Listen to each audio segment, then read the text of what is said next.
आज हम बात कर रहे हैं मध्य पूर्व की उस हलचल की जिसने महज 24 घंटे में तस्वीर बदल दी है। ईरान की राजधानी तेहरान, जो नेशनल डे के मौके पर हजारों लोगों की भीड़ से गुलजार थी, अब अचानक सन्नाटे में डूबी नजर आ रही है। आखिर ऐसा क्या हुआ कि जश्न का माहौल खामोशी में बदल गया? क्या हुआ कि जश्न का माहौल खामोशी में बदल दिया गया? इसकी जड़ में है अमेरिकी राष्ट्रपति डोनाल्ड ट्रंप की कड़ी चेतावनी और व्हाइट हाउस में इजरायली प्रधानमंत्री बेंजामिन नेतन्याहू के साथ उनकी हालिया मुलाकात। दोस्तों, कुछ ही समय पहले तेहरान की सड़कों पर नेशनल डे के अवसर पर हजारों लोग मौजूद थे। झंडे, नारों और देशभक्ति के जोश के बीच राजधानी सामान्य से भी ज्यादा सक्रिय दिख रही थी। लेकिन ट्रंप के उस बयान के बाद, जिसमें उन्होंने साफ कहा कि यदि ईरान परमाणु और क्षेत्रीय मुद्दों पर समझौता नहीं करता तो अमेरिका सख्त और कहीं ज्यादा विनाशकारी कदम उठा सकता है, माहौल बदल गया। तेहरान की वही सड़कें जो 24 घंटे पहले भीड़ से भरी थी, अब अपेक्षाकृत खाली दिख रही हैं। लोग कम बाहर निकल रहे हैं, बाजारों में रौनक घटी है और एक अनिश्चितता की भावना साफ महसूस की जा सकती है। ट्रंप की चेतावनी को केवल एक बयानबाजी नहीं माना जा रहा है। व्हाइट हाउस में नेतन्याहू के साथ उनकी मुलाकात के बाद संकेत और भी गंभीर हो गए हैं। इजराइल लंबे समय से ईरान के परमाणु कार्यक्रम को अपने अस्तित्व के लिए खतरा बताता रहा है। ऐसे में अमेरिका और इजराइल का एक सुर में सख्त संदेश देना तेहरान के लिए केवल कूटनीतिक दबाव नहीं बल्कि संभावित सैन्य संकेत भी माना जा रहा है। यही कारण है कि ईरान की प्रतिक्रिया भी बेहद स्पष्ट और आक्रामक रही है।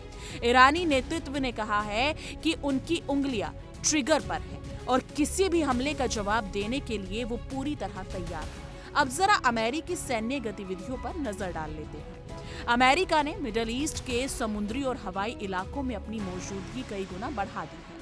रिपोर्ट्स के अनुसार एक एयरक्राफ्ट कैरियर के साथ लगभग 12 से 13 डिस्ट्रॉयर्स और युद्धपोत क्षेत्र में तैनात कर दिए गए हैं। इसके अलावा आधुनिक मिसाइल डिफेंस सिस्टम भी सक्रिय कर दिए गए हैं। इसे अमेरिका की रणनीति का फेज 2 माना जा रहा है। ये सिर्फ सैन्य तैयारी नहीं बल्कि एक मनोवैज्ञानिक दबाव की रणनीति भी है। संदेश साफ है, अगर बातचीत से समाधान नहीं निकला तो विकल्प खुले हैं।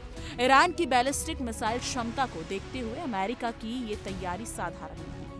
ईरान के पास ऐसी मिसाइलें हैं जो पूरे क्षेत्र में अमेरिकी ठिकानों और सहयोगी देशों तक पहुंच सकती है। यही वजह है कि अमेरिका ने अपनी सुरक्षा ढाल को मजबूत किया है। सवाल ये उठता है, क्या ये केवल दबाव की राजनीति है या किसी बड़े टकराव की भूमिका तैयार हो रही है?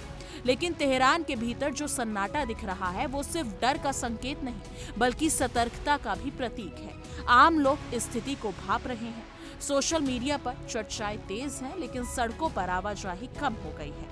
ये उस मनोवैज्ञानिक प्रभाव का परिणाम है जो किसी संभावित सैन्य टकराव की आशंका से पैदा होता है। इतिहास गवाह है कि जब भी अमेरिका और ईरान आमने सामने आए हैं, पूरे क्षेत्र में अस्थिरता बढ़ी है, चाहे वो खाड़ी क्षेत्र हो, इराक हो या सीरिया। अब सवाल ये है, क्या ये टकराव की ओर बढ़ते कदम है या फिर बातचीत की मेज तक पहुंचने की रणनीति? अक्सर अंतर्राष्ट्रीय राजनीति में सख्त बयान और सैन्य तैनाती का उद्देश्य सामने वालों को बातचीत के लिए मजबूर करना भी होता है, लेकिन जोखिम यही है कि किसी भी गलत आंकलन का छोटी सी चिंगारी से बड़ा संघर्ष भड़क सकता है। मिडल ईस्ट पहले से ही कई संघर्षों से जूझ रहा है और एक नई जंग वैश्विक अर्थव्यवस्था, तेल आपूर्ति और क्षेत्रीय अस्थिरता पर गहरा असर डाल सकती है। नॉर्थ इंडिया के दशकों के लिए ये समझना भी जरूरी है कि इसका असर केवल मध्य पूर्व तक सीमित नहीं रहेगा। अगर हालात बिगड़ते हैं तो तेल की कीमतों में उछाल, वैश्विक बाजारों में गिरावट और रणनीतिक अस्थिरता का असर भारत समेत पूरी दुनिया पर पड़ सकता है। इसलिए तेहरान की सड़कों पर पसरा ये सन्नाटा केवल एक शहर की कहानी नहीं बल्कि वैश्विक चिंता का संकेत है। फिलहाल स्थिति बेहद संवेदनशील है। एक तरफ ट्रंप की चेतावनी, दूसरी तरफ ईरान की जवाबी तैयारी और बीच में पूरा मध्य पूर्व सांस रोके खड़ा है। आने वाले दिन तय करेंगे कि ये सन्नाटा तूफान से पहले की शांति है या फिर कूटनीतिक समाधान की ओर बढ़ता कदम। आप क्या सोचते हैं इस मुद्दे पर? क्या ये केवल दबाव की रणनीति है या फिर बड़ा टकराव सामने है? इस मुद्दे पर आपकी क्या कुछ राय है और आपको क्या लगता है क्या आने वाले दिनों में अमेरिका और इजराइल और ईरान के बीच कुछ बड़ा होने वाला है? क्या दोनों देश आपस में भिड़ने वाले हैं या ये तीसरे विश्व युद्ध की आहट है? इस मुद्दे पर आपकी क्या कुछ राय है? कमेंट सेक्शन में अपनी राय जरूर साझा कीजिएगा। देखिए इंडिया डेली 24/7 अब आपके स्मार्ट टीवी पर। इंडिया डेली मौजूद है सभी डिजिटल प्लेटफॉर्म पर लाइव और लगातार। इंडिया डेली 24/7 हर दिन राष्ट्र को समर्पित।